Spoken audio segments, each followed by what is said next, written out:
Ito yung profile, Facebook profile ni Sir Raymond. Nakikita ba?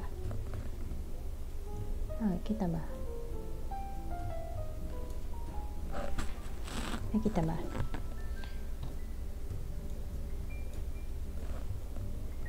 Kita ng buo. Okay. And ito yung kanyang, so, ambassador po siya ng Radiant Photo PH. Yan po. Also, ito po ang kanyang Instagram. He is a mentor in street photography. So, natuturo siya ng yan, tatanong natin kung ano nangyayari dito sa ano na to, sa event. So, ambassador po siya na Radiant Photo PH. Ito po ang kanyang Instagram account. So, as you can see, ito po yung kanyang mga work. Matagal na po siya nagme-mentor ng mga photographers. Bakit di ako nakalagin? Naku, nakalimutan ko na yung backup code ko. Anyway, ito po yung kanyang Instagram account. Raymond Tanweco. So, at Raymond Tanweco. Check nyo na lang po. Yan. Madami na po siyang naging student. Yan po. And nakita ko na rin po siya sa isang workshop ni Sir Richard Katmaytan. Isa rin po siya sa mga speaker ng Lumix. Ayan, may mga snapshot siya ng picture perfect. Ayan po. So, check nyo na yung account ni Sir. No? Maya-maya mag-online na po siya.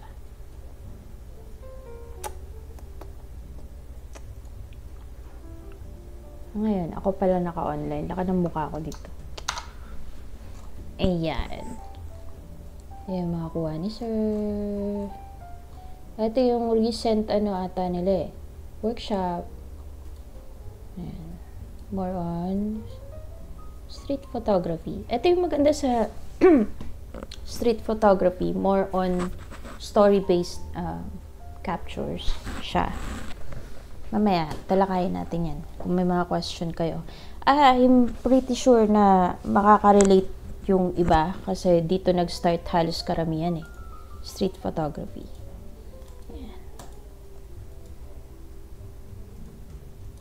Maya mag-online na rin si Sir in 15 minutes.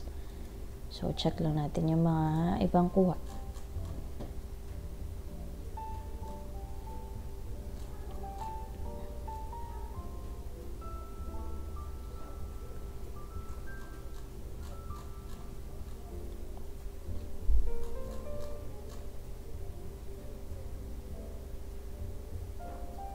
Yan, mga old photos ni Sir.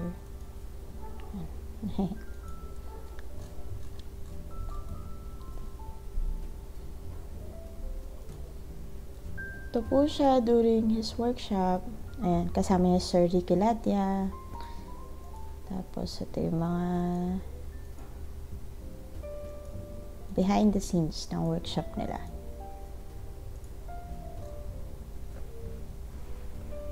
May message.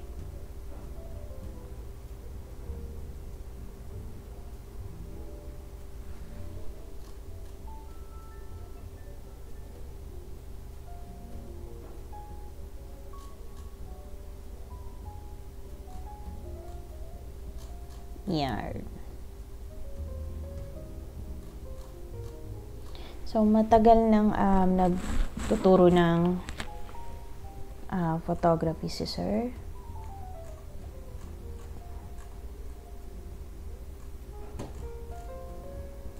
And I'm sure na nag-enroll na yung iba sa inyo sa kanyang workshop or master class.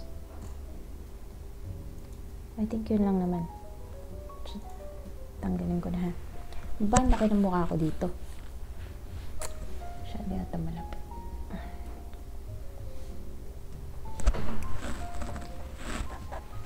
Anyway, I hope may natutunan kayo kanina sa sa live about newborn photography and birth photography. And I apologize sa technical issues earlier. Pero ngayon, gamit ko na Zoom and OBS. Naantay ko lang mag-online si sir. Pwede naman ito tanggalin. Baba. Ayan, if you have questions later on about street photography, please feel free to comment your questions. Opo, Sir Tonsi, very important talaga ang safety. Tsaka, bibihira lang din yung nagbe-birth photography, yung tipong yung water birth. Tsaka sa hospital, pinagbabawal kasi ang photographer dun share ko na ba sa aking? Share ko lang sa mga group ha.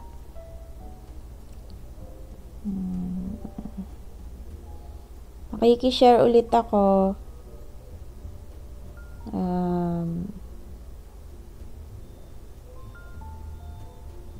Sa mga gusto matuto ng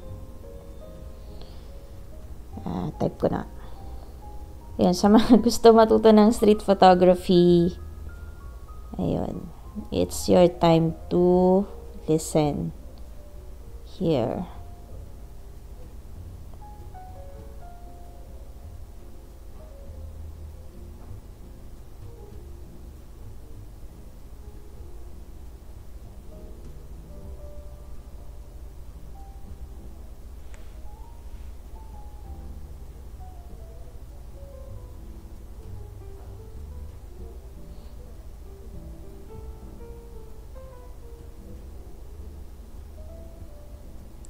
Siguro naman, since naka-OBS na siya, kahit naka-Zoom, wala na siguro tong watermark ng Zoom. Since naka-direct OBS na siya. Share ko na rin sa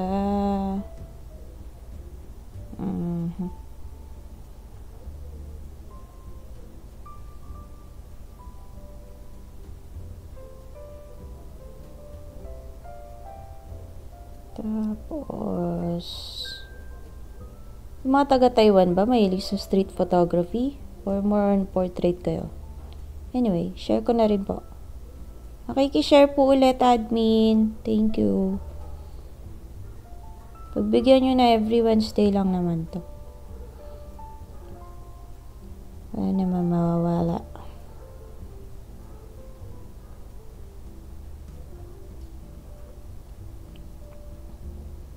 Malay nyo, merong mga interested dyan mag-join sa workshop ni sir. Diba? Share ko lang. Share ko lang muna. Usap tayo maya. 9 minutes na lang naman. Papasok na yan si sir, Raymond. Saan pa ba pwede share to?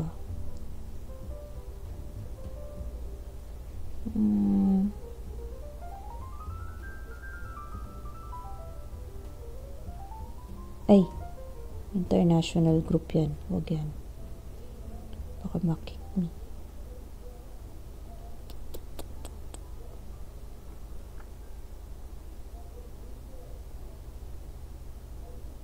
Ang tagal ko na palang hindi nag-share ng output sa Canon. Makapag-share nga mamaya.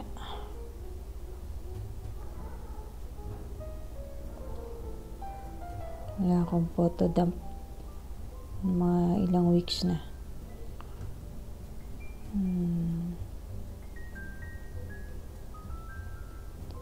Guys, ako naiinis na sa Instagram. Ano ba nangyayari doon? Parang wala nang engagement yung mga tao doon. gumagamit pa ba ng Instagram? Mas marami pa views dun sa Facebook tsaka TikTok kaysa sa Instagram eh.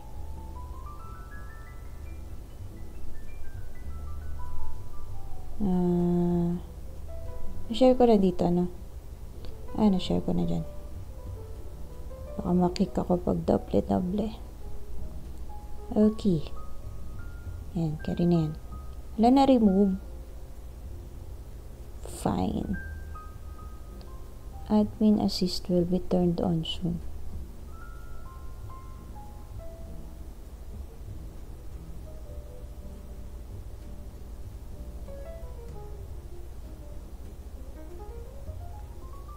Yeah, okay na yan. Good evening po, Sir D. Bagay talaga sa mga babae ang newborn. Okay din. Okay din naman sa mga lalaki ang newborn.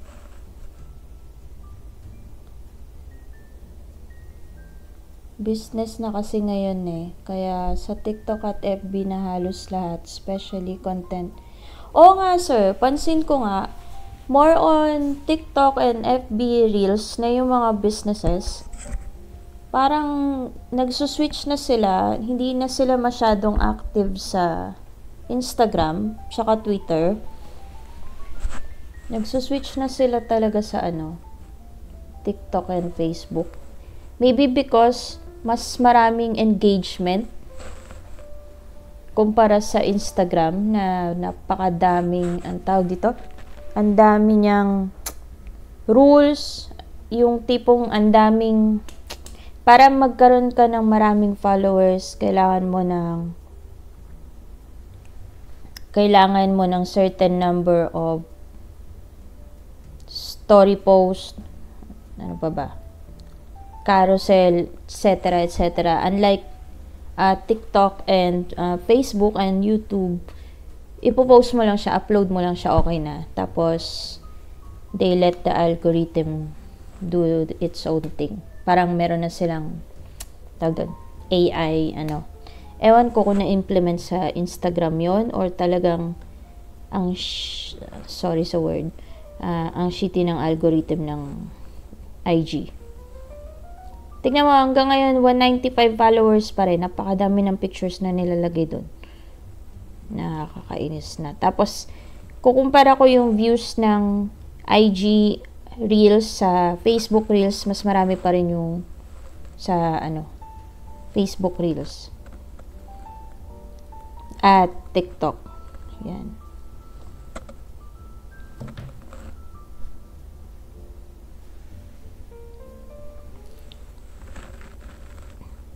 Ayan pag kinukumpara ko. Pati sa YouTube shorts, mas marami pa rin yung views nun kumpara sa IG Reels. Ang weird talaga ng algorithm yan. Aalisin ko na yung Instagram task ngayon eh. Hindi ko maintindihan. Parang walang nangyayari.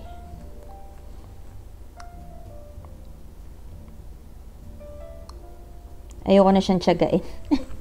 Dati kasi tinatyaga akong mag-post dyan eh.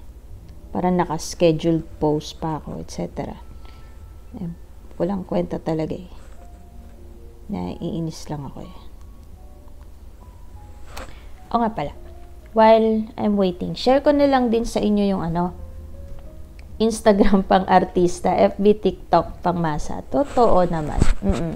Hindi, tsaka mostly ng mga creators, yung content creators na informative nasa TikTok, pansin ko, tsaka sa Facebook. Hindi sila hindi ko sila masyado nakikita sa Instagram. Kahit yung mga newborn photographers sa ibang bansa, na content creator, mostly nasa Facebook. Yan, Facebook Reels. Unless talagang tsinaga nila yung Instagram, intindihin, at mag-market, at makipag-engage. Kasi meron silang Sa Instagram kasi kahit noon pa, yung engagement nila kailangan mo mag-comment isa-isa, tapos mag-message isa-isa sa yung direct message isa-isa sa mga followers mo, etc. etc. Tapos may certain number of posts ng story nga ayun sa loob ng isang araw or in a week, which is napaka time consuming at syempre as a business owner wala kang time magganyan para bilangin kung anong oras ka dapat mag-post at saka bilangin kung ilang post ka dapat in a week unless meron ka social media manager. Speaking of social media manager, i-share ko lang yung gamit ko ngayon. Ang gamit ko ay Metricool. Kasi yung Metricool ay I can post one content to all platforms. Twitter, Google My Business, TikTok, Facebook, and Instagram. Tsaka libre lang siya. Pa-shoutout po, madam. Hi, Sir Kim. Nakishare na rin ako sa group, ha. Pagbigyan mo na ako. Every Wednesday lang naman yun. Si Sir Kim Gonyes. Siya yung isa sa mga moderator ng freelance photographers group. Tapos, ayun, sabi ni Sir Tonsi, mas malaki sumahod sa FB at TikTok. Ay, totoo. Mas malaki talaga sahod nun. Ayan na si Sir. Connecting.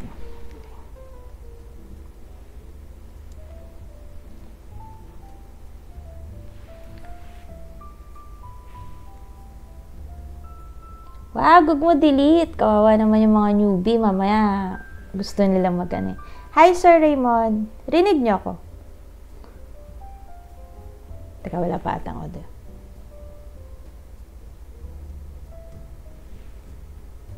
Rinig ako, Sir. Ayun na.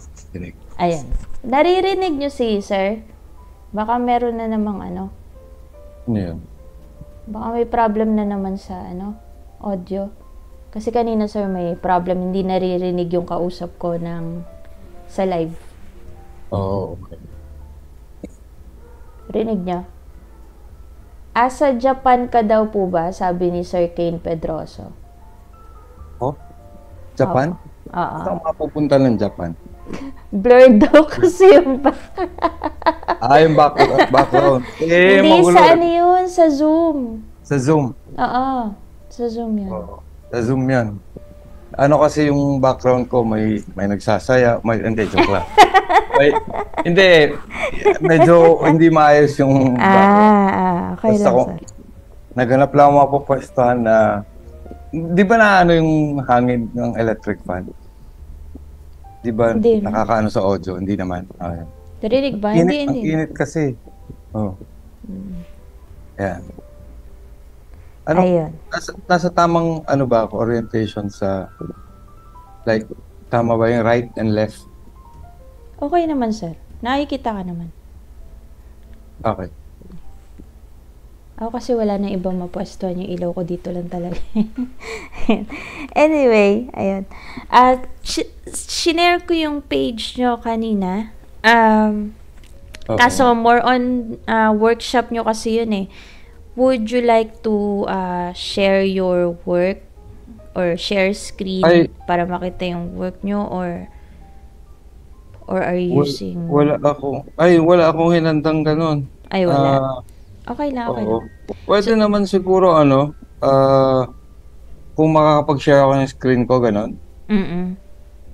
Pwede siguro. Kasi yung Instagram ko, hindi ko ma-open yung Instagram niya sa Instagram ko. Nangihingi ng backup code. Nakalimutan ko kasi yung password ko. Ayan. Kasi ang nasi-share ko pa lang yung workshop nyo. Anyway, kung... Wait, saan? Sa FB? Yung sa FB nyo. Teka, live ba tayo? Naka-live na tayo. Yes. Naka-live na ba tayo? Yeah. Live na pala tayo. Wait Opo. lang. Kanina pa ako naka-live. Bali, sinishare ko lang yung Facebook page nyo. From Moments in Focus of Maintenance. Ito pala yung page. Sorry Hindi ako naka-follow. Okay lang. Hindi ako informed. Okay lang po. Anyway, wait lang. Sige. Teka, isa-share ko muna yon. Actually, hindi ko... Ba't ang dami na nagko-comment? Kasi kanina pa po naka-live. Nag-check. Okay, wait lang. Kakagising lang yan ni Sir RT.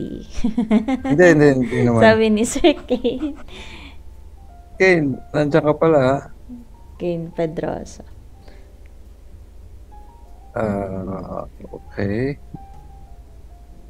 Ano ba yun? Nasaan ba? 8 o'clock tayo, di ba? O tama, 8 o'clock. Opo, 8 o'clock. Kalagpas na pala. Ayan, sige. Yes.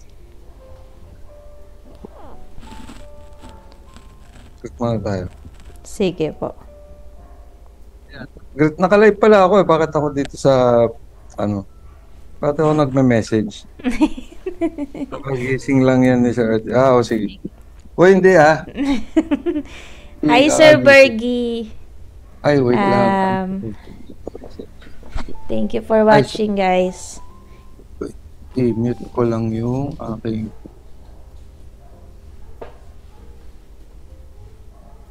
try ko lang mag-log in. Sige lang po. Nakikita ko yung password nyo, sir. Hindi, joke lang.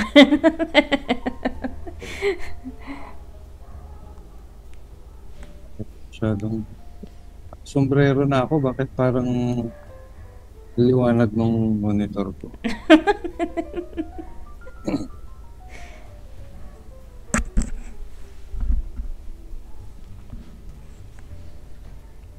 Di ba guys, hindi mapagkakamalang 50 plus si sir. Ako'y Sinong 50 plus pero sabihin niyo? Ako'y Nagkakausapan, nagkakaedaran na Ako naman. kasi ay nagkamali nga ng Akala ko 30 plus pa lang. Akala ko 30 plus ka pa lang, sir. Yung bakit nawala yung... 25 pa lang yan. 25 ka pa lang, sir. Oo, grabe. Masyadong... Sabi ni... si Sir Cobbs. Hi, Sir Cobbs. Batang-bata pa daw kayo, sabi ni Sir Cobbs. Ni Kobe Nairo. Sir Kobe. Nandiyan si Kobe? Cobbs! Nilag out ako. Naglagin ako. Hindi ko alam sino nilag out ko. Okay. Hindi kasi kung mag-share, pwede naman akong mag-share ng ano ba yung mga existing na work, ganon. Siguro kung pwede, kahit mga glimpse lang ng work or past work, okay lang po yun. In-inform ka, pwede, joke lang. Sorry na. Para sana man lang. Okay lang po. Well, siguro, kung mai-share ko lang yung mag-play ako ng PowerPoint, siguro baka meron. Yun palang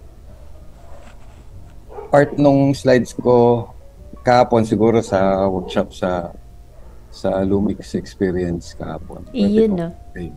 Eto, hanapin ko lang. Andito lang yun. Yun, guys, wala pa naman tao, no? Sino ba nandyan? Medyo may tao na.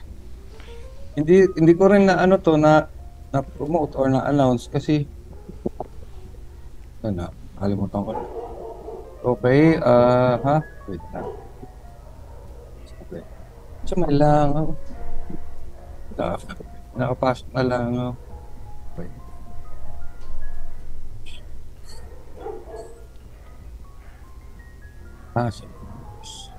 May 90,000 na pong nanonood. Wow, 90,000. Ano, bawasan pa ng isa. 80,000 na lang. 80,000 na lang. Okay.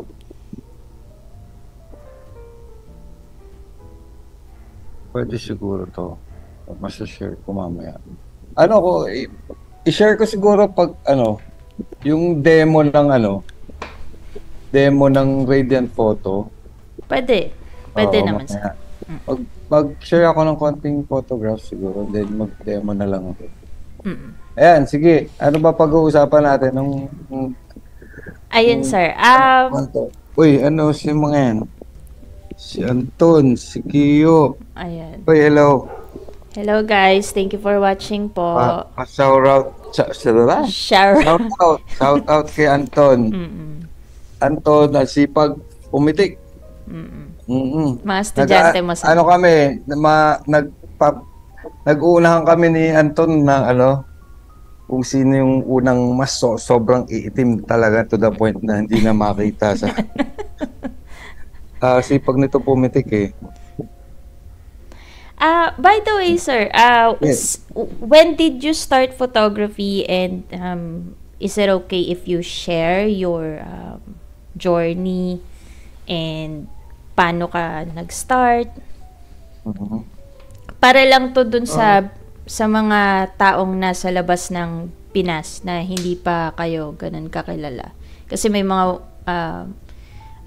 nanonood sa atin from UK and Taiwan na photographers, mga Filipino photographers. Hello sa inyong lahat.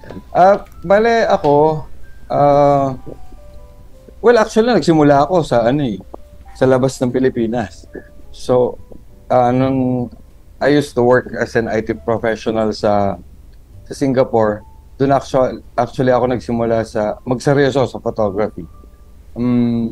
Kumbaga late bloomer ako, kaya siguro I started 40 na ako nung mag-start ako sa magseryoso sa photography, and it's mostly naging weekend hobby lang siya. Parang naging syempre bilang nagtatrabaho, I was actually working in a very, let's say, stressful environment. Stressful in the sense na sobrang ma-pressure, tsaka nandun kasama na rin yung pressure na kailangan ko talagang magtrabaho, kailangan ko kumayod dahil may mga pinag-aaral ako. So I was practically doing work na it's not something na I was in love with, kumbaga, na klase ng work. So parang alam mo yun, pinupush lang sa sarili. So I wanted an outlet para pag nagpapahinga, or alam mo yun, para ang tanggal umay sa trabaho. And yung isang housemate ko noon, isang flatmate ko, yun nun nambudol sa akin. Uso dun yung IT show sa Singapore, wherein I think 3 to 4 times a year yun eh. Tapos nagkakaroon ng sale, ng discounts, big discounts on cameras. Ganun. Ayun, nabudol ako. So doon ako nagsimula. Nabuyo ako, and then I joined a camera, yung company camera club namin. Ayun, sama-sama naman, and then na na rin sa social media, may na-discover akong group doon. And doon ako sumasama. Tuloy-tuloy na puro sa street na lang yung ginagawa ko. Ayun. Sama raw sa UK at Taiwan. Ano yun? Yung mga fans mo, sir. Love you, Gabo. Thank you sa Mr. Kabab. Doon, nag-comment. Ayan. Okay ba? Nasagot ko ba yung tanong? Yes po. Nasagot na. Yung journey, I mean, kung sabihin natin journey, from the first time na nag-start ako or nagseryoso na nagkaroon ng camera, digital camera, to now, is it's mostly self-study, tapos joining groups, attending workshops, mga ganon. Yung up to this point na naging yung medyo nakilala konti, sumasama, nagli-lead ng photo walks, ganun, hanggang sa natulak din ako ng friends ko na mag-start ng workshops, ng sarili ko mag-hold ng sarili kong workshops. Ayun, tuloy-tuloy na hanggang ngayon. Ano na yung SDRT workshop na ginagawa ko ngayon. And sinuwerte naman na na-recognize ng ilang mga tao sa industriya. Naging influencer ako sa Under Fujifilm Philippines, tapos presently ambassador ng Radiant Photo. Wow. So, yun yung from nung una to present. I see. Ayan, thank you so much for that. Okay. Mag-share na po ba kayo ng screen? Teka. Hindi pa naman. May iba ka pang katanungan o itong mga nandito. Job sa Kino, wrong spelling ka. Ayan. Hi mga sir. Ayan. J. Melissa, Lodi Good evening po sa mga naka-tune in sa live. Aking mga troll, mga resident troll. Salamat po, nandiyan kayo. Good evening po. Yung iba sa recording na lang. Siguro yung iba, no? Pauwi pa lang or mga kawawa naman. Ang hirap kasi ng dito, commuting, ano? Opo. Mga nag-work. Lalo na sa Manila. Sa office, oo. Ano pa lang ngayon? Hindi, lampas na ng rush hour. Ito ay mga malapit na sa bahay yung mga yan. For sure. Pa-shoutout daw, Wilfredo Fetisa. Hello, George Fetisa. Pahama ka. Magkikita tayo sa June 4. Alam mo na, bahala ka sa akin doon. Kyle, sana kung ano man yung pinagdadaanan mo, binuking no? Wasarawa, what Sir RT, ayan. J. Melissa. Pamilyar yung mga pangalan na dito. Si Brian, si Mark. Aba, yung bayaw ko na nasa nasa Saudi. Sino Kuya. Ayan. Hi po mga mga viewers. Thank you so much for watching. Ano nga yung mga tanong mo, Natatawa ako doon sa isang tanong. Mamaya na yung isang tanong. Mamaya na isang tanong. Meron kang tanong na sinend sa akin. What drew you to street photography? Opo. How do you approach capturing the essence of everyday life in your images? Mga seryoso yung tanong. Anyway,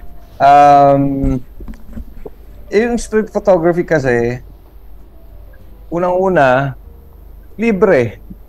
Libre in the sense that nandyan lang yan sa paligid. So, parang I didn't want to be like, kasi nga, nag-work ako nun, di ba? Nag-work ako nun. So, kumbaga, kahit nasabi mong, meron ka pa rin oras na kailangan sundin, may schedules ka, and everything. Samantalang si street na supposed to be outlet mo nga from all those yung mga schedule na yan, tsaka yung work na yan. Anytime pwede mong gawin. Anywhere pwede mong gawin. Kung saan ka mapunta, saan ka mapadpad, I can choose the time, the day, kung kailan ako lalabas, kailan ako pipitek. So, walang schedule. Hindi siya schedule. As you wish, kung kailan mo gusto. So, yun yung isang maganda ron sa street photography. Sabi ko, dito lang. Kasi kumpara mo sa may scheduled shoot ka, mag-shoot tayo, portrait tayo, mag-fashion shoot tayo, ganito, gano'n.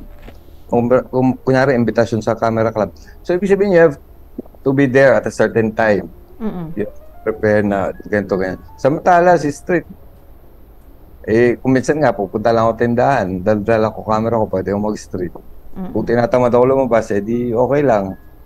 Kung kailan ko gusto lumabas o kung anong oras, kung saan, pwede ako mag-street photography. So, isa yun sa malaking dahilan bakit sabi ko mas flexible siya. So, mas komportable ako doon. And yung follow question nito, parang how do you approach capturing the essence of everyday life? Pag capturing the essence is practically, sundin mo lang yung gut mo. Kasi medyo personal yung approach in the sense na, nung una, of course, pag nagsisimula, lalo na sa street, Kung mag-aaral ka, titingin ka ng litratong iba, paano nila ginagawa yun. Ginagaya mo, nag-i-imitate ka. So, tinatry mo siya lang, siyang i-imitate, try mong makuha, makapture ko ano yung nakakapture nila. Pero in the long run, it gets to be personal. You have to actually just shoot freely kung ano yung interesting para sa'yo. Hindi mo kailangan pumitik ng dapat na parang may gagayahin ka lang. Or, kasi parang, kung gano'n ang street, parang gano'n din pipitikan ko.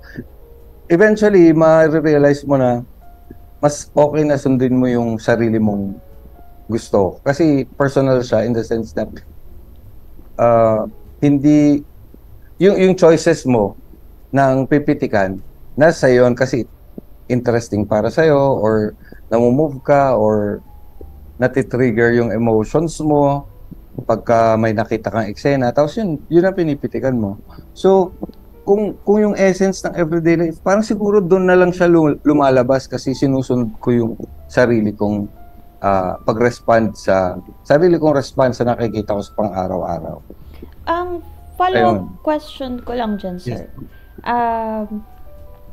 When it comes to everyday essence life, since street siya, paano mo ano yung distinguish ng, hindi ko alam kung pwede kong tanungin to eh. Sige, tanong mo lang. Kasi diba, yung about dun sa poverty porn nga, paano mo madidistinguish na ito ay hindi talaga pwede? This is more look like poverty porn and this is more on storytelling side naman. Paano mo siya papaghihiwalay or madidistinguish? Para sa akin, minention mo kasi yung parang yung poverty porn or something. Anong nag-udyok sa'yo sa tanong na to? Itong mga vlog, mga reels na nakikita mo, mga reels. Hindi, actually, hindi lang reels, sir. Kasi may nakita rin ako sa group before na nagpo-post ng mga, alam mo yung mga batang tumatalon sa ilog na nakakubad, mga saka may mga pictures ng mga vendors or yung mga homeless, ayun. Bihira akong pumitik ng pang social media postings ko kung vendors is okay. I mean, like, nagtatrabaho parte ng buhay nila doon. Pero kung sasabihin mo homeless or yung siguro i-categorize natin kung yung vendors yun, I mean normal na trabaho kasi nila yun, everyday life nila yun. And you are not showing them naman in a bad light or hindi mo intention siguro pakita sila na mahirap or something. Siguro nasa intent nga nung photographer.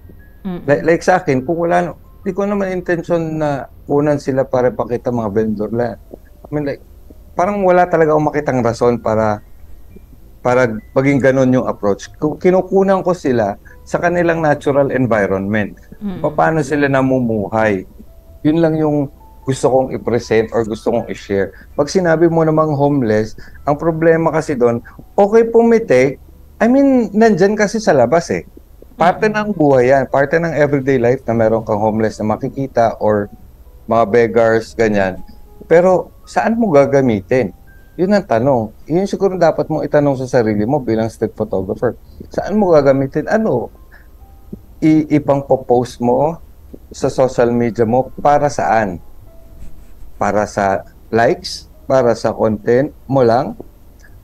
Kung ganun lang, is parang napaka-makasarili nung intention, di ba? Nung objective mo. Pero kung let's say there's one who, as a photographer who deliberately takes photos ng homeless, ng beggars, para sa isang project, let's say for example, na idudulog mo kunyari sa isang sangay ng gobyerno, para patulungan sila, siguro, kung mga bata na mga ang content mostly ng siguro baka naman may ginagawa kang project na dadalhin sa DSWD. Baka naman merong gagawing project para sa kung ano mang NGO siguro na na tumutulong sa mga homeless o sa mga poor, less fortunate na kababayan natin. Kung ganun yung intent, edi go. Kasasali ako kung merong humingi sa akin ng tulong na magpumitik ng ganon para sa isang ganong project. Pero kung pang personal gain lang, hindi ko papatulan or hindi ko, it's not for me. Kumbaga, I see. yun yung So may certain rules din po pala kayo when it comes to street photography sa mga ganung bagay. So, it's not something na rule. Medyo ang dami ng allergic sa word na rule kasi, no? Pero siguro let's just call it yung personal ethics siguro. Personal or yung morals mo as a photographer, as a street photographer specifically. It's just something na hindi ko kukunan na para sa objective na pang-post lang, panghabol lang, panggawa lang ng content or panghatak lang ng likes or alam mo yun, panghatak basically sa social media. I would do it for a more specific purpose siguro, for a project that will actually help those people. I mean, if someone actually initiates that, then I would be glad to participate and be a part of it. Yeah. Ayun. Is there a time, sir, na, halimbawa, sample lang naman, is there a time nung newbie ka, do you ask permission ba dun sa mga nahahagip ng photos mo? Like, for example, mga taong dumadaan lang. Hindi kasi ako more on street photography. I just want to maintindihan kung do they have to ask permission sa mga taong nahahagip ng camera or no need na? Hindi, ang nakagisnan kong prinsipyo sa street photography or nakasanayan ko sa una kong pag-aaral, hindi ako nagpapaalam. Hindi, kasi supposedly candid yun. The only time na nagpaalam ako is ginawa ko as part of an exercise. Like meron kasing exercise na parang kung sa newbie yung pinag-uusapan ko sa mga unang years na tinatry ko siyang, na pinapractice ko siya o ginagawa ko sa street bago ako dyan, merong isang exercise na sinubukan ko. Sabi kasi doon, sige, pumitik ka ng 10. Sa 5 pagkakataon, sa 5 beses na pagkakataon, magpaalam ka bago mong pitikan. Okay, nagpaalam ako sa tao. Tapos 5 beses na hindi ka magpapaalam. So, naisip ko, nung nagpaalam ako, lahat naman, like, pumayag, okay lang, nagkataon, ganun. So inisip ko, hindi naman pala bawal or hindi naman basta magagalit ang mga tao. Basta clear naman yung intent mo. Tapos, sinubukan ko, wag na magpaalam kasi yun naman yung supposedly isa sa pinaka-criteria ng street is dapat candid siya. So, hindi aware yung tao na kinukunan mo. Hindi siya aware, hindi naman natin intention na like, hindi siya voyeuristic ang dating or hindi naman kukunan mo ng panakaw na may bad intention ka. Ang ano mo lang is mag-street photography. And in the first place, kung nasa labas kasi yung tao, nasa public space,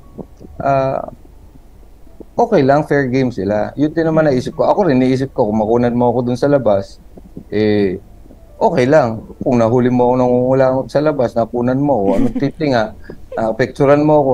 The first place, dapat hindi ko ginagawa kasi yun out in public, di ba? Or gagawin ko man, magtatakip ako. Alam mo yan, so alam ko na ganun din yung ibang tao. So, ayun lang. hindi talaga, never ako pumitik na kailangan kong magpaalam as part of my street photography portfolio. Kung meron man nagpaalam, I don't even remember any instance talaga na nagpaalam ako para lang sa street photography ko. Doon lang sa exercise talaga. Ayun, thank you for that. Go ahead, sir. Speaking of portfolio, Okay lang po ba i-share nyo yung iyong portfolio? Sige, pwede ako mag-share siguro ng ilang photographs. Oo, ilang photos lang. Para may idea lang sila kung ano yung style mo when it comes to street photography. Paano ba to? Saan po po? Ayun po, sa baba po or nasa taas yung share screen button. Ayun, share screen. Wait lang, buksan ko muna siya.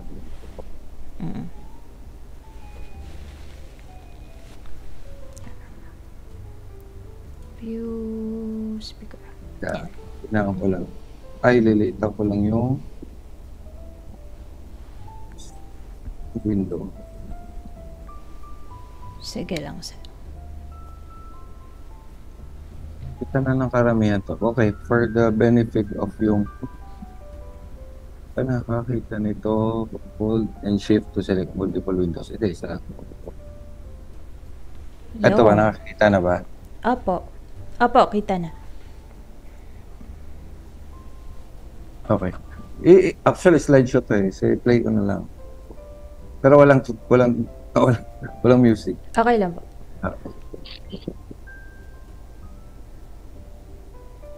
Ayan, guys. While playing, magbabasa lang ako ng question dito ng iba. Sir RT, tanong lang. From Kane Pedroso. Ano masasabi mo sa mga nagsasabing bawal i-shoot yung mga tao lalo na sa street? I think nasagot niya kanina yun. Next question. Depende naman siguro sa image kung yung focus mo emotion, lalo na nakasmile or naglalaro ng parsing. Wala naman masama kunan, lalo na mga bata or homeless. Yeah, okay lang naman. Pero kasi parang may nai-post sa sa isang group, nakalimutan ko kung anong group yun. Nai-post yung tawag dun, private part ng bata habang patalon sa ilog. Ilog ba yun? Nakalimutan ko na. Oo, basta private part. Tapos pinost niya sa social media and then it sparks ng negative comments. Yung iba, nakakatawa na comments. Pero, ayun. So, what can you say about that, sir? Kung ako may photo na gano'n, hindi ko rin ipopost. The first place, minor yon. Tapos, kung kita yung private parts, hindi ko usually pinopost talaga. And, hindi rin nga pala ako usually kumukuha ng photographs ng mga bata na yung mga nagtatalon sa tulay, magano. Recently sa Cebu nangyari yan. Nagphoto kami. Yung mga bata, mga naliligo sa hindi kasi candid eh. Alam nila eh. Ginagawa nila para sa'yo. Nagpapansin na, gano'n. Nagpapapansin, plus the fact na, aware talaga sila nandun. Kuya, papitik eh. Pagkwentuhan ako, pipitikan ko. Pero the thing is, depende rin kasi sa photographer. Kung aware ka na hindi na candid yung eksena, then pag-post mo, do not claim it as candid. Don't pass it off as street photography kung alam mong kung ikaw mismo na photographer, alam mo na hindi candid. Konsensya mo na yun eh. Kumbaga, yun yung sinasabi ko na, kumbaga, respeto sa art ng street photography dahil sabi nga, isang pinaka-criteria na sinusundan ko is dapat candid siya, hindi aware yung subjects na kinukunan mo. And respeto na rin siguro sa sarili. No? I mean, sino ba niloloko mo? Sarili mo naman kung ipapass off mo sa street candid yung picture mo, no? As a street photograph, tapos hindi naman pala. So, yung ganun, sa wedding lang ginagawa yan. sa wedding nga, pag nag-ano kami, kahit aware sila, kumbaga approach lang naman yun na hindi, yung mga instances na hindi sila aware, mga ganun. Pero yung, let's say, sa kalsada talaga, yung ganun, nakakasira din ng pag nakakasira ng reputasyon yun, may mga pag-uusapan kasi sa mga GC. Sira ka na, pinagbabaril ka na sa likod sa GC pagka gano'n, nalaman nila na and then yung mga susunod, mahirap ibangon mahirap bawiin yung reputasyon na pag gano'n, parang lahat na ng mga susunod na ilalabas mo may duda na. Lalo na sa mga kapwa mo street photographers. And syempre, kung doon masira reputasyon mo, mahirap. Wala na. Ayun. Mahirap bawiin yun. May share po, doon sa second question ko, may share po ba kayong key lessons or techniques na tingin yung effective sa pag-mentor nyo ng mga photographers when it comes to street photography? Pagdating sa street, ang alam ko isang effective way of mentoring is yung pag-share mo ng personal experiences mo, pag-share mo nung paano mo i-handle yung ma-encounter nila along the way, yung point na mauumay sila, yung point na nagpa-plateau yung kanilang career or yung kanilang journey. Kasi kung technical aspects lang ng photography, for example, marami silang ibang sources na makukunan. Pero yung sarili mong experience, yung mai-share mo sa kanila about kung paano i-handle yung pagkaumay, paano pagka-handle yung frustrations, yung mga ganon, yung tamang mindset and thinking pagdating sa mga times ma-encounter nila na ganon. Tingin ko effective yung mga yon dahil maalala nila kapag dumating na sila sa point na yun, o ma-encounter nila, maalala nila na merong nag-remind sa kanila o nagbigay ng lesson sa kanila kung paano malalagpasan yung ganon. Kasi yung iba, kapag hindi nila nalagpasan yun, tumitigil na. So, pag hindi nila malagpasan yun, so yung improvement din nila technically, kung yung pag-improve nila sa photography mismo, minsan na doon na i-stop. Yun ang hurdle na hindi nila malagpasan.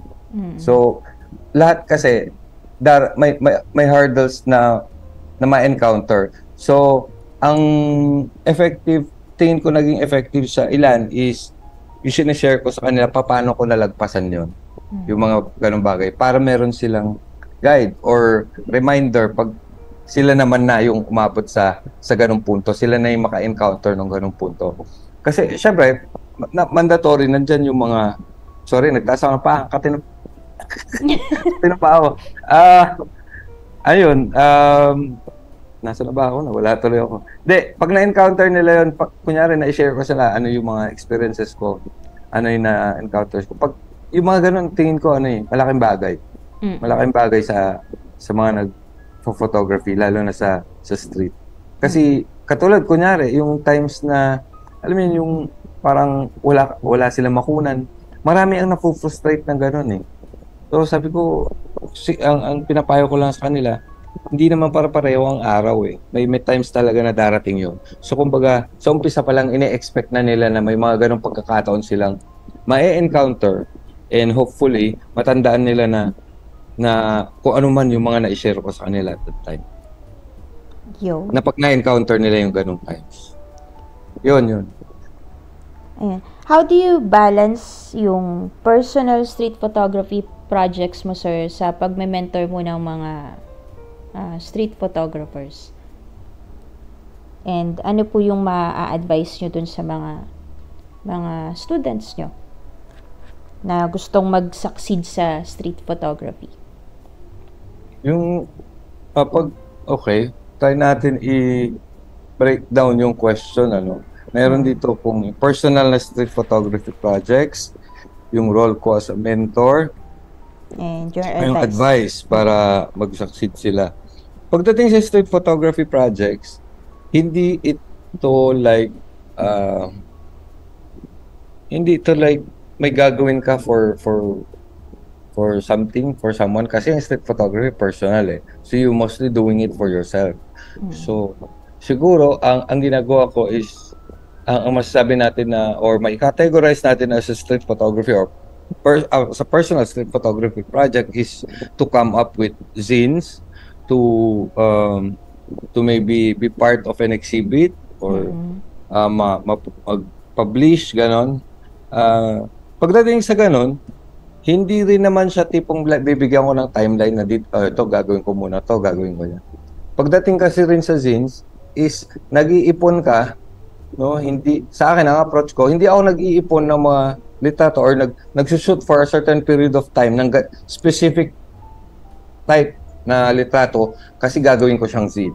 Ang gawa ko is tuloy-tuloy lang akong pumipitik and then I look at my pool if I can come up with a zine. Doon na ako pipili. Kasi kasi ang maging approach is kung pumipitik ako with the intent of may objective ako na ipoproduce kasi na zine.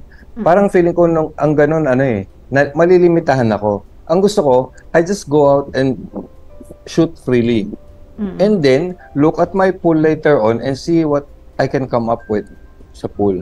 Hindi yung sa umpisa pa lang parang pipitik ka na for something. Ngayon, pagdating naman sa role as a mentor, it's usually ang mentoring, wala naman ako like one-on-one mentoring or anything may specific. I mean, lahat pwedeng lumapit sa akin anytime, magtatanong, maghihingi ng advice, ganun. At saka meron din ako mga estudyante sa workshop. So, paano babalansehin yun? Eh di, pag libre ako, libre ako anytime. Pag pumitik ako, di pipitik ako. Pag kami naghingi ng advice, ganun, okay lang. Basta ang sinasabi ko naman lagi sa kanila, anytime pwede kayo mag-PM, you know where to reach me. But I cannot promise na kaagad ako magre-reply. Hindi naman syempre gano'n. So, pero I will do my best always to respond. Bihira ka siguro makarinig ng nagtanong sa PM or sa akin, nag-approach na hindi ko sinagot. I mean like, kung hindi agad-agaran, I try to make time for it and then meron siguro akong mga nakakalimutan, yung mga binasa ko na tapos nakalimutan kong i-mark na as unread. Ugali ko kasi yun pagka may pagka may queries, lalo na sa PM, kasi mostly PM, pagka nabasa ko pero hindi ko pa nasasagot, ima-mark ko yun as unread para alam ko may nakaabang may babalikan ako. Tapos, ito naman, advice to give mentees to help them succeed. Tiyaga, hindi overnight. Tsaka kung ang objective, ano ba objective mo? Ano ba yung success para sa'yo? Depende kung anong definition mo ng success sa street photography. Ang success ba para sa'yo is makapag-come up ka with a portfolio, makapag-exhibit ka, makapaglabas ka ng photo scene, sumikat ka, maging brand ambassador ka. Maraming nag-aambisyon ng ganyan. Maging influencer ka or ano. Depende siguro sa kung anong objective nila. But whatever it is, ang importante is pumitik ka ng pumitik. Tingin ka ng litrato ng ibang tao. Huwag ka makikinig sa isang tao lang. Makinig ka sa akin pero makikinig ka rin sa iba. Alam mo yun? You pick what applies to your practice, kung what's good for you. And then yun ang sundin mo. Yung mga ginagawa ko, hindi naman lahat ng ginagawa ko that works for me will work for other people. So do not rely on just me as your resource. No, you have to seek other people's opinion, then other street photographers who actually even came before me. Tapos mag-study ka rin ng works ng iba. Yun ang best way to succeed. Hindi ka sa isang tao lang, nagre-rely sa output ng isang tao lang. Ayun. No. Tapos, i-define mo rin muna kung ano para sa iyo kung ano ang success sa street photography. Para may pamantayan ka. Paano mo masasabi na you made it or successful ka? Tama naman. Yun. Okay, commercial lang. May mga, may commercial. May mga nagko-comment. Open eye ko sa street yan si Sir RT. Sabi ni Kane Pedroso. And then si Gabriel Jade. Raw Boys represent. Ano yun? Wala. Mga sa Raw and Untitled, yung... Sorry, nalobat. Nawala ka. Yung Raw and Untitled na street photography group. Actually, street photographers yung mga unang nagtayo dyan, pero very open yung group na yan.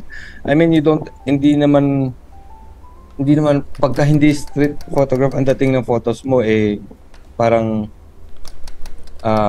hello guys, narinig niyo pa ako? Si Queen lang hindi. Ako lang, huwag niyo ko intindihin kasi naka-RP ako. Sige, so, lang. lobat kasi. Pero nakikinig ako. Pinapalitan ko lang ng battery. Sige.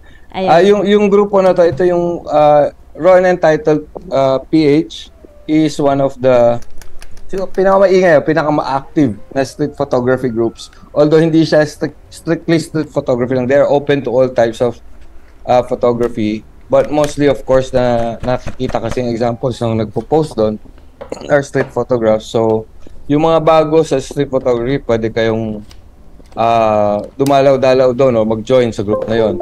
Meron din kami yung Street Walkers PH. Madami po bang sa bang admins doon? Madami po bang mga clubs?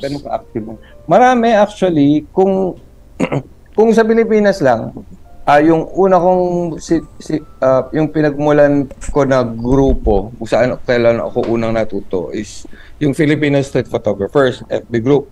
Nagkaroon ng iba-iba pa yan, iba-iba pang SP groups kumbaga na tinatawag. Meron yung litratista sa daan, mga ganyan, usapang kalye, marami pa eh. Tapos sa ngayon ang pinaka maraming members yata ngayon is Raw and Entitled PH at saka Streetwalkers PH. Kung local ang pag-uusapan, as international street photography groups na sa FB, ang dami rin eh. Ayun, yun pala, which reminds me, no, yung mga sumasali sa street photography groups. Iba-iba kasi yung, ano yan eh, iba-iba yung guidelines nila, kumbaga, sa street photography. Tingnan mo what works for you, kung ano yung sinasabi ng training mo sa'yo, anong sinasabi ng konsensya mo sa'yo, anong sinasabi ng pinag-aralan mo sa'yo. Doon ka sumama or yun ang i-adapt mo sa practice mo ng street photography. Kasi yung iba, okay lang may paalam, okay lang na portrait yung shot, mga ganun eh. Ikaw bahala kung gusto mong sundin yung mga yun. Basta panindigan mo. Ay, speaking of exhibit, may mga rules po ba dyan na bawal for exhibit? Halimbawa, may photo ka na kasi parang napansin ko dito sa teka lang, mag-share lang ako sa screen. Share screen. Saan na yun? Wala. Yan yun. Ito. Pansin ko ito, sir. Ano ito? Photo contest? Kaya may prints? Hindi. Workshop ko yan. Opo, yun sa workshop nyo. Pictures sa actual na workshop. Sa workshop ko kasi, hindi lang lecture yan. Pinasasakit ko rin ulo nila, hindi pwedeng ako lang. Ayun, anong ginagawa nila? Ang ginagawa nila dyan, nag-edit kami, nagpipili kami ng photographs. May story development exercises kami. So, nagbubuo kami ng narrative out of the pictures that are there. Mga pictures nila yan. Mga dala nila na prints nila. Yes. Mga prints ng participants yan, mga sarili nilang kuha. Tapos, inaayos namin to develop a story, at pipik kami ng photos, tapos isi-sequence namin siya para meron siyang may cohesiveness yung narrative nila, ganun. Gagawa kami story out of the photographs that they actually have. Kung yung iba nga dyan, nakakabuo ng chapter ng pang photozine na nila eh. Kasi meron silang enough material. Pwede rin kasi magdala ng existing body of work. So meron silang pictures sa may specific topic. Let's say medyo pa documentary yung approach. So ilalatag yan, tutulungan ko silang buuin. Binubuo namin dyan. May mga ganong akong estudyante minsan na ganon yung dala, personal project nila. Tapos tinitingnan ko kung ano yung current status ng photographs nila, kung may mabubuo na ba kami, kung may kulang, kung may duplicates or no. Sinasuggest ko sa kanila yun. And then it's up to them to finalize it. Yung projects nila. So, meron hindi lang sila nakaupo at nakikinig ng lecture. Ang galing. Ang ganda ng workshop na yun. Meron siyang specific na criteria or sizes ng photo in case na may gustong sumali sa workshop niyo, sir? Ang minimum na size, 4R. 4R. Ang nire-recommend ko, 5R. Kasi 4R, medyo maliit eh. Nakakaduling din. 5R is optimal size. hindi naman pwedeng lalagpas doon kasi malaking space ang kukunin doon. Pag naglalatag kami, hindi na. Yung 5 hour medyo tama lang yun. Minsan, sa ibang photographs, kung bukod dyan sa shinare mo, mas malawak pa yung room namin kung minsan nakalatag sa side yan. And dito siya tawag dito, dinidikit or shino-showcase? Hindi. Ano yan, hindi sa amin yan yung sa background. Talagang design ng museum. Sa Presidential Car Museum kasi kami ang venue namin. Nagkataon itong room na ginamit namin, meron talagang pictures sa wall. Hindi sa amin yon. Talagang yung design yon. Nagkataon lang. Ang galing. Tapos may lighting pa kami dahil bumagay ginamit.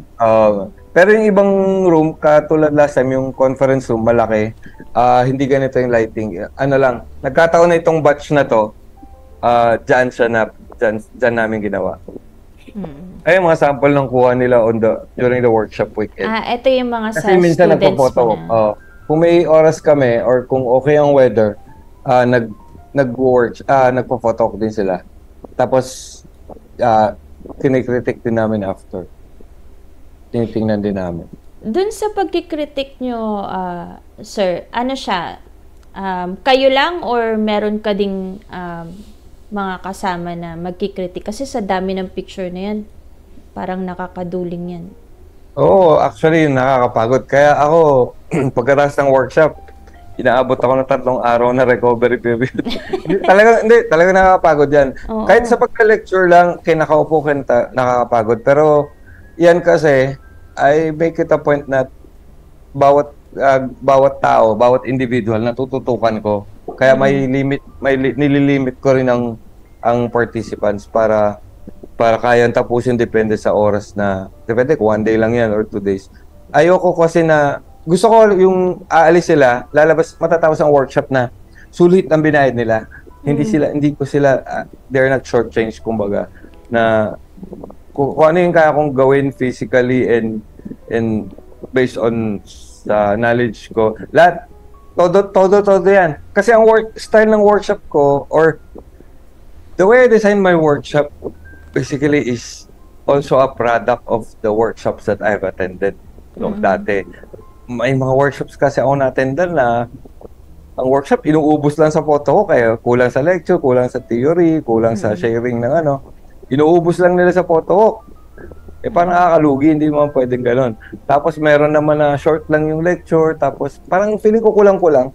So kaya siguro sobrang in-depth or sobrang dami kong nako-cover sa 2 workshop ko is parang pinagsama-sama ko sa bawat workshop na na-attendan ko. Parang pinagsasama-sama ko lahat ng good parts or na good experiences or good parts ng workshops na na-attendan ko at siniksik ko lahat dito. Sa sarili kong STRT workshop. Sa workshop nyo, sir, minsan tama ay ang downside lang noon is ang maganda ron is feeling ng estudyante pagkatapos sulit siya kasi marami siyang napupulot. Ang downside lang noon sa akin naman sobrang draining din siya physically and mentally exhausting din. Oo, yun, tumingin lang isa-isa niyan, nakakapagod. Sa isang sino yung meron bang instances na isang estudyante lang, ilan yung pinakamaraming photos na nadala niya? Hindi ko alam. Lumalampas Hindi kasi nililimit ko yan eh. Hanggang 50 lang. Hanggang 50. Hindi pwedeng sobrang dami. Kasi hindi namin matatapos yan. Tsaka hindi fair sa iba. Kung sa minimum na dalhin mo 30. Kaso may mga newbies din minsan na hindi pa umaabot na ganun talaga yung mapipili nila sa dala nila. Okay lang yun. I have kung ang pagtatrabaho namin, yung sarili kong photographs, may sarili din akong prints. Kasi at least ma-practice yung pag-develop ng story, pag-edit, pag-curate, gano'n.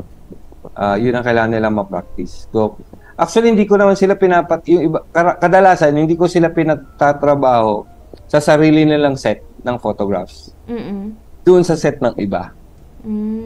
Kasi added exposure sa ibang litrato, di lang sila ma-expose sa sarili nilang litrato, makikita nila rin nilang gawa ng iba. Tapos nagkakaroon din sila ng ideas. Kasi hanggat mas marami ka nakikita, mas na-expand yung visual database mo, kumbaga. May tanong, kailan daw ako pupunta ng Bacolod. Bacolod? Aba, may magdadala sa akin dyan, walang problema. Paano lakayan to? Lumiit. Paano ma-expand to? Alin? Yung zoom. Lumiit siya. Ayan. Never mind. Ayun. Thank you for answering those questions, sir. By the way, dun sa mga street photography workshop mo, sir, ilan yung minimum or maximum capacity lang na tinatanggap mo per workshop? Pag 2-day workshop siya, pag 2 days, hanggang 10. Pag ngayon na 1 day, ni-redesign ko for 1 day lang. Kasi yung iba, nahirapan na 2 days eh. Pag 1 day, 6 ang pinaka-max number of participants pag 1 day lang. Otherwise, hindi ko matututukan yung iba. Pag sumobra pa dun. Tapos ano siya, sinusunod din nila yung mga rules ng photography, rule of thirds, mga ganun-ganon. Or it doesn't matter? Hindi. Hindi na namin pahapyaw na lang sa composition kasi composition is actually magugugel mo yan eh. Ang mas importante sa akin yung mga bagay na sinashare ko sa kanila, yung mga hindi nila magugugel. Base sa experience ko mostly. Ayan. May question kayo, guys? Nagpapa-shoutout lang. Marlon Galang. Malabuyo. Wala, mga nag-ano na rin to mga to, mga nag-street. Wala naman. Pwede na po kayong magtanong mga sir kung may question. Kung may tanong to kayo, tatanong nito mga to. Ano po standard nyo sa isang street photo? Opo, ano pong standard nyo sa Ano standard? What do you mean? Jenny Doromal daw. Ano pong standard nyo sa street photography? What do you mean standard?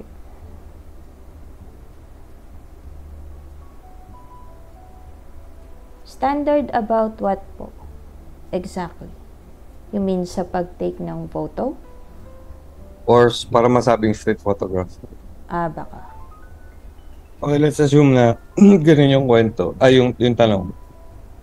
Basta, base sa definition na kasanayan ko, na ang street photograph ay isang candid photograph na taken sa public space at saka may elements ng or may obvious na visual awareness about aesthetics or ang photographer. Yun yung basic na understanding or standard, kumbaga, pamantayan para mai-categorize ko sa street photograph siya. Pagdating sa kung maganda siya o hindi, minsan personal preferences naman yun. Yung masasabi nyo na kakaiba siya. Masasabi kong kakaiba pag hindi ko pa nakita, bago sa mata ko. I mean like, kakaiba is, depende sa viewer yan eh. Sa akin siguro, kung it's something na I haven't seen before, di kakaiba siya. Karamihan, sir, na mga street photographer, napansin ko lang, gumagaling sila sa wedding photography. Maybe because marunong na sila mag-storytelling, Yes, that's one thing. Kasi as much as possible, pag kumukuha ka ng street photographs, ang isang aim mo or kapag kumukuha ka ng litrato is your photograph could actually tell a story by itself, no? Kahit na, pag story yung tinatawag, ang pinag-uusapan natin, not necessarily a big story or one chapter na Kung talaga story ang pag-uusapan, magbasa ka ng libro. Doon masasabi. Pero isang photograph, merong at least counting connections or relations between the elements that you find in a photograph para lang masabi kung yun ang sinasabi natin or if that's what we call a story, then ayun yung yun yung isang naidudulot siguro sa isang street photographer na para mas maayos pagpitik niya pagdating sa events katulad ng wedding. Ayun, may question si Sir Angel Castro. Hello Sir RT, good to see you kahapon sa Lumix Experience. Question as a photographer, meron ka po ba di pa nakukunan na gustong makuhanan? Dream destination? Marami kasi as a street photographer, curious ka about life. Ang subject matter mo is life in general. So if you have the chance to visit other places to capture life there, then talagang igagrab ko yung opportunity na yun. So kung dream destination, marami. Japanese one, kung pag-uusapan yon. Kasi actually hindi kasi ako nakaka-travel eh. Walang pan-travel. So kung magkaroon ng chance, no? Kung bibigyan ako kung pagbubuk ako ng flight ni Angel Castro, no? Pagbubuk ako ng hotel. Diba? Why not, diba? Si Sir Kane Pedrosa, Sir RT, ano pinagkaiba ng SP sa PhotoJourn? Ay, by the way, when it comes to PhotoJourn, gusto nyo bang i-invite ko isang photojournalist na kakilala ko para, alam mo yon, may mapagkumparahan naman kayo? Oo, mag-invite. Iba kasi ang PhotoJourn niya. Although I'm a stringer for a local community news agency, Pan News Asia, hindi ko matatawag ang sarili ko na isang photojournalist strict in the strict sense kasi hindi ako nag-train specifically for that. I only ang ano ko dyan is based on experience lang yung aking kaalaman pagdating dyan. So sa workshop ko actually may kino-cover din kami dyan. Ano yung pinag-iba ng street photography at saka photojourn? This is based on my limited experience as a photojourn and sa experience ko rin as a street photographer. Kaya mag-attend ka na ng workshop doon na pag-usapan niya. Hindi ganong kadaling i-discuss by a few lines sa ganitong live na medyo venue. Personal yung question ni Sir Kyle. Sir RT, in love po ba kayo? Wala, nagtitrip lang yan. Fan here since day one watching from Hong Kong. Love you, Kyle. Hello po mga taga-Hong. Sa'yo ako in love, Kyle. Kaya umayos ka. Ayun. Pwede ako na magtanong. Okay. Sige. Ito na yung tanong ko. What tips would you offer to other photographers looking to improve their street photography? Looking to improve. Okay. One is siyempre you read books about it or read sa internet, no? Research about it and then expose yourself to more street photographs from known or new street photographers. And so lahat ng importante i-build mo yung visual database mo kumbaga sa type ng photographs na pwedeng kunan kasi doon ka ma-expose anong possible na makunan, anong meron sakali na pwede mo palang makunan. And third siguro is you trust your gut pag lumabas ka. Kung ano yung interesting sa'yo, kung ano yung kakaiba sa'yo. Kasi ang kakaiba sa'yo ngayon, maaaring 5 years later, hindi nakakaiba. Simple lang. So kung ano yung sa ngayon, ano yung nararamdaman nyo na okay sa inyong pitikan ninyo. Mag-react kayo depende kung ano sinasabi ng isip nyo, ng puso nyo pag lumalabas kayo sakali. Tapos, mag-attend ng workshops. Yun, kasi yung iba akala nila, hindi, parang, gusto gumagastos sila sa pera, pero ayaw mag-invest sa libro, ayaw mag-invest sa workshop, mga ganon. Tama. Malaki investment. I did not come up to this point na, or yung lahat yung mga nalalaman ko ngayon, mga naipon na knowledge and experience, hindi yun nakuha sa ano lang, yung YouTube Academy. banjing-banjing lang or sa YouTube. May mga makukuha sa YouTube definitely. Pero hindi yun ang lahat-lahat para mag-succeed o mag-improve kayo. Marami pang iba. Tapos makikinig din sa ibang sources. Hindi lang si RT, hindi lang sina Sir Luis, sina Sir Edwin, mga ganyan, mga nag-i-street din yung mga yon. Pero marami pang iba. Hindi lang iisa dapat ang source mo. And practice. Kahit naman nakikinig ka, nagbabasa ka, tumitingin ka litrato, kung hindi ka pipitik, wala rin. Ay, sir, sino nga pala ang pinaka-idol or inspiration mo na street photographer? Either dito sa Pinas or worldwide? Ayun. Hindi, nung nagsisimula ako, I mean like, tinitingnan ko lahat, wala akong specific na street photographer or na ginawang inspirasyon. Parang, para sa akin, ayoko kasi na baka gagayahin ko na lang yung style niya. Wala akong isang specific na photographer. Kumbaga, lahat ng available, lahat ng makita ko, papatusin ko. Ibig sabihin, titingnan ko ang trabaho nila.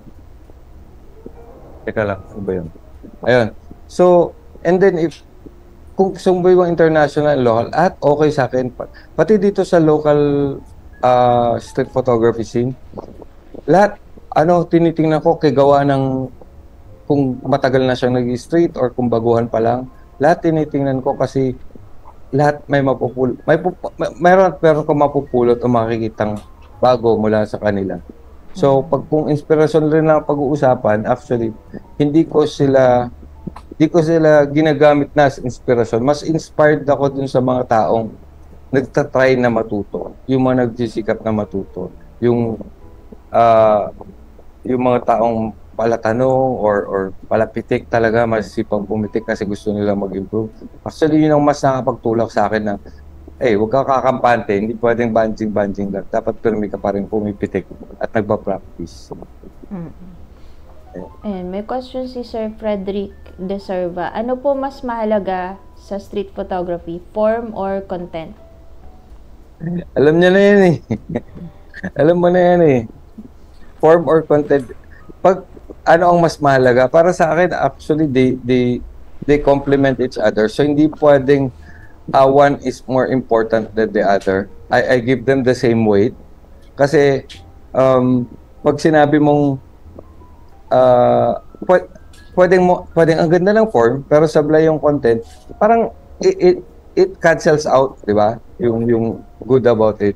Kaya, hindi rin ganong kaganda o kalalabasan nung photograph mo. Maaari din namang ang ganda ng content ng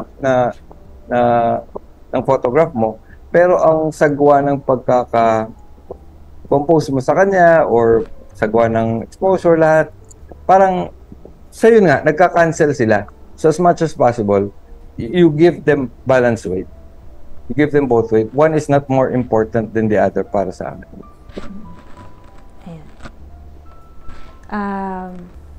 Etong last question ko, actually, kaya ko ito natanong, kasi every year, ina-assess ko kasi yung sarili ko or yung business ko, and tinatanong ko sarili ko, ano natutunan ko yearly, ganun. So, kaya gusto ko rin itanong sa inyo, sir, what have you learned this year? Anything about your entire career this year? This year or last year pala? Okay. But I'm not, kasi it's not treated kung yung workshops or everything, it's not treated as a business or something, at least on my part. So it's not like para palaguin, para mag-profit or para lumaki ang profit or ganyan. So hindi ko masagot in let's say business-wise or in a business-like manner siguro, business-like nasagot, hindi ko alam eh. Pero kung may natutunan ako sa pag-hold ko sa workshops ko, no? Kasi parang maluwag kasi. Alam mo, may biglang example yung biglang para siguro itong isa. kung kukumpara natin sa live selling, yung may nagmamine pero hindi naman tutuloy.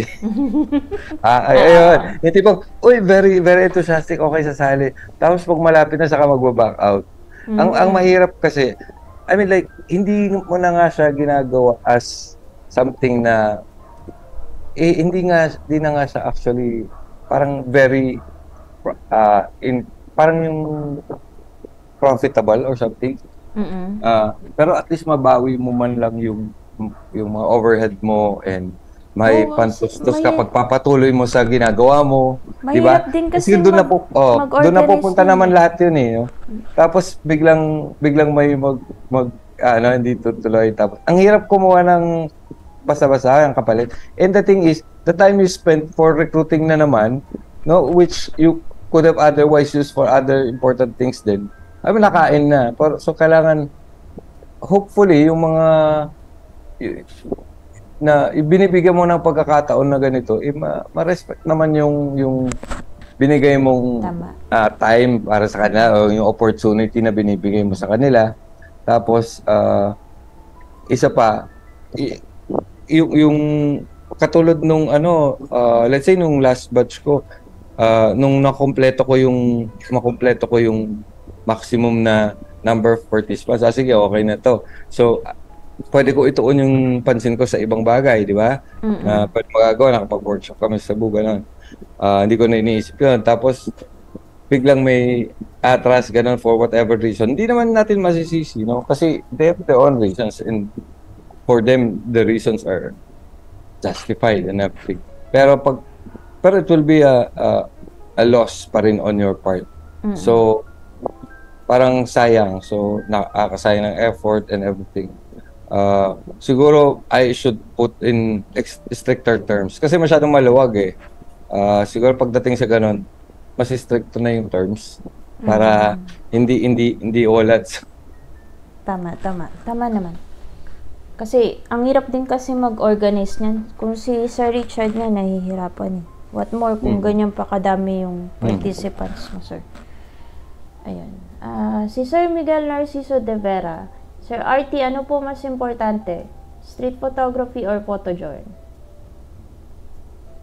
Ano mas importante? SP o photojourn? Parehas naman importante. Saan? Kanino? Para kanino ba? Diba? Kasi ang photojourn kasi, since pinag-aralan ko yan nung college, at kasama siya sa course ko, importante talaga yan. Kasi mag-aano ka ng balita eh. Pero street photography kasi nasa sayo yan eh.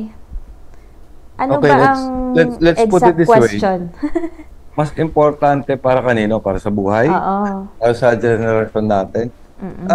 Tingin ko, PJ, kung gano'n ang usapan, kasi ang photojourn is panglahatan. You are tasked to report on what is happening around you. Ang street photography is personal yan.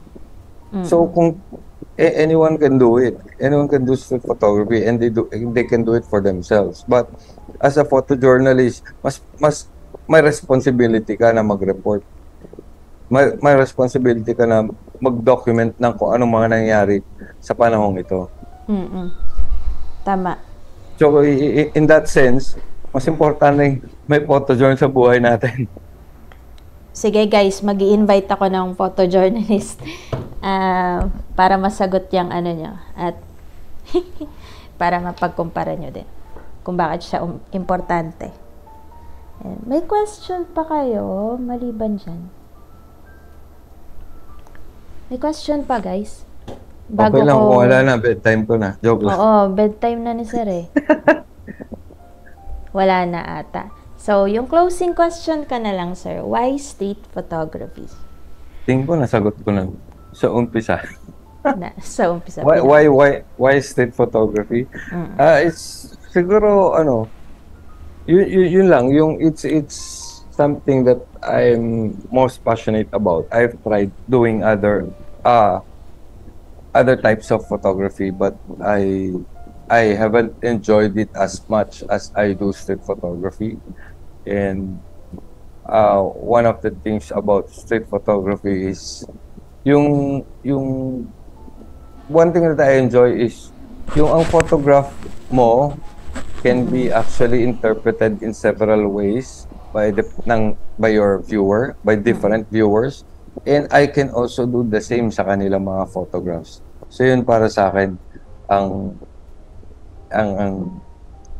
isang dahilan o isa sa mga malaking dahilan bakit nag-stick ako sa street photography. At saka ginagawa ko na matagal dito na lang ako. Pero nagtatry din ako sa iba. Who knows? Baka gusto ko rin mag-try na yun. Newborn yan. Oo, malay mo mag-newborn photography ako. Hindi, takot ako sobrang cute nila Ayun. Uy, bedtime na daw. Senior na kasi. Nagsalita yung isang senior. Grabe, maka-senior. Sir Marlon Galang Malabo. Ayun lang po. Gusto ko sanang meron gusto ko pang sanang sumundot dito. i-demo yung sa Radiant. Kaya lang, wala na tayo masyadong time. Next time siguro. Pag nakabalik ulit. Balik ulit sa vlog na to. Podcast na to. Ayun, may sumundot. Sir RT question, anong may papasa mong legacy for new street photographers? May sumulpot pa. Well, kung anong nakikita niyong ginagawa ko ngayon, yun yung hopefully maiiwan ko sa mga bago. Actually, sir, pwede mo namang kung quick lang naman. Kung quick demo lang naman. Go ahead po. Okay, guys, quick demo lang dun sa Radiant Photo na software. Pag magsasubscribe kayo, doon kayo sa link ko para naman may pogi points ako sa Radiant. Saan na ba yan?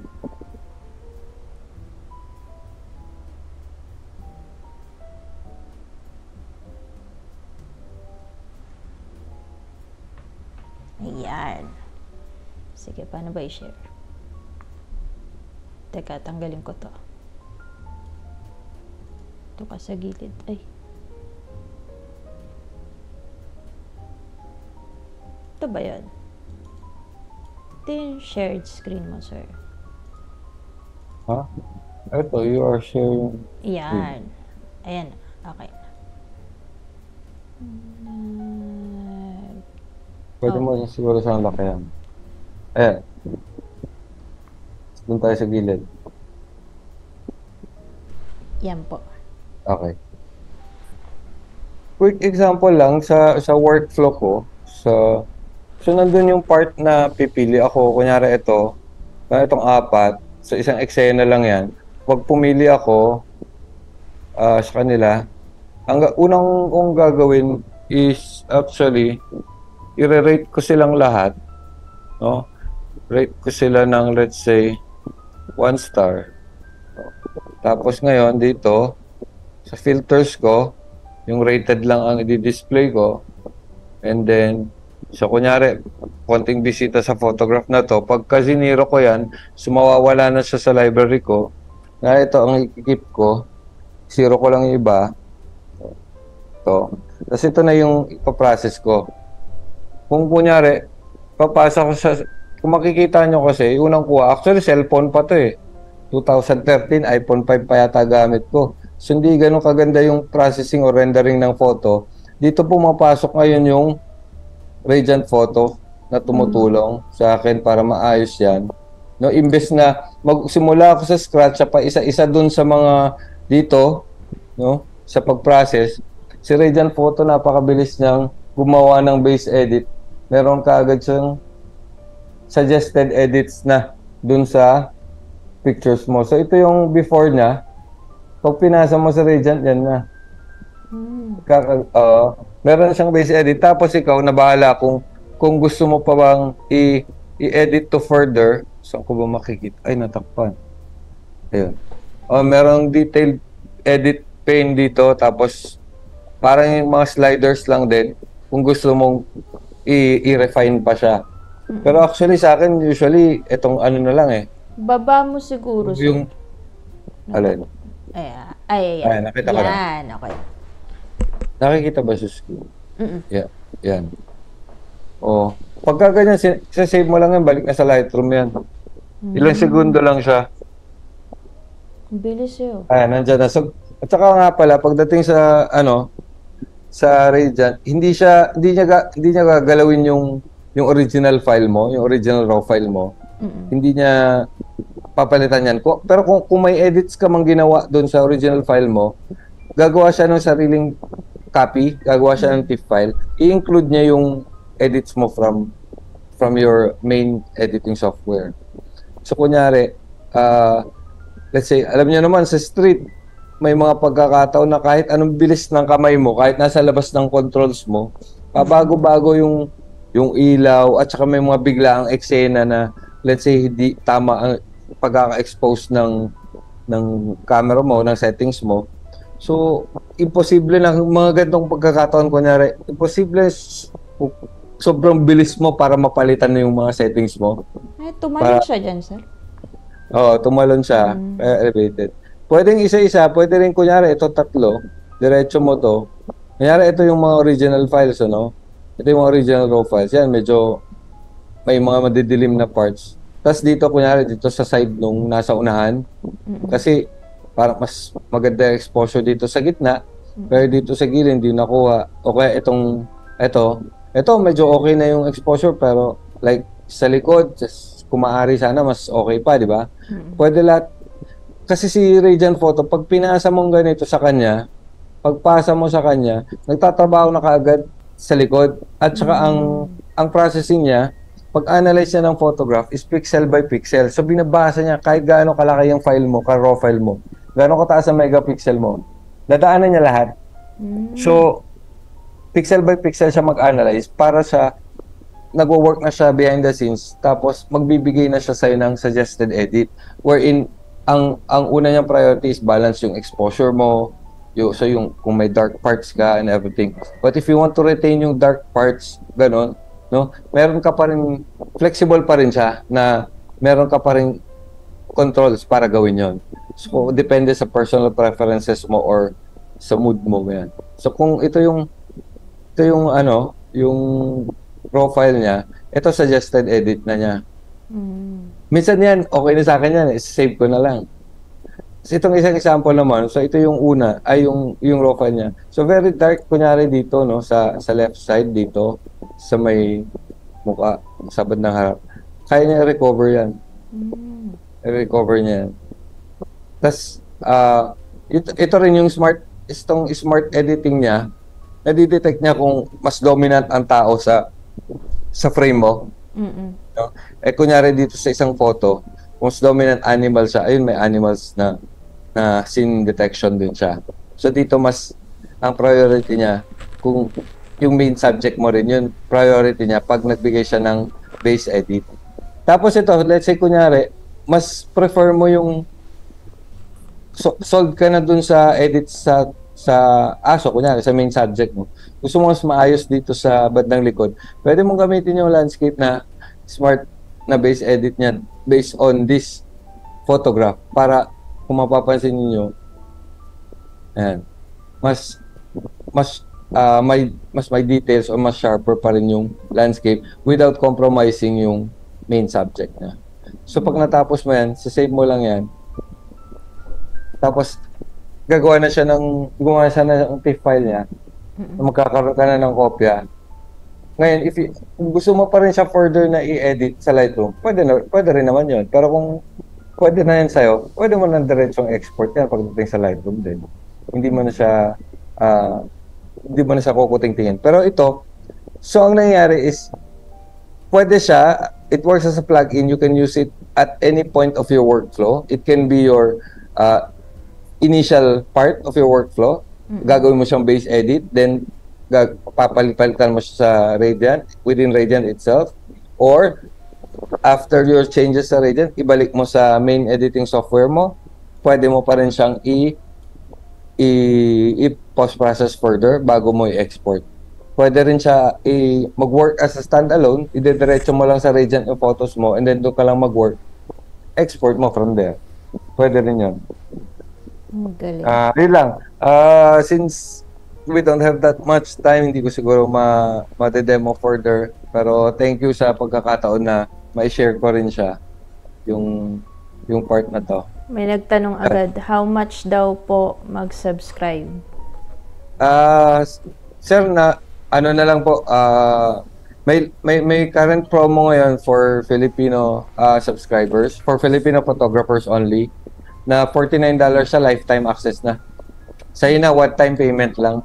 Nasa page ko, nasa FB ko po yung nakapin yung post ng About It.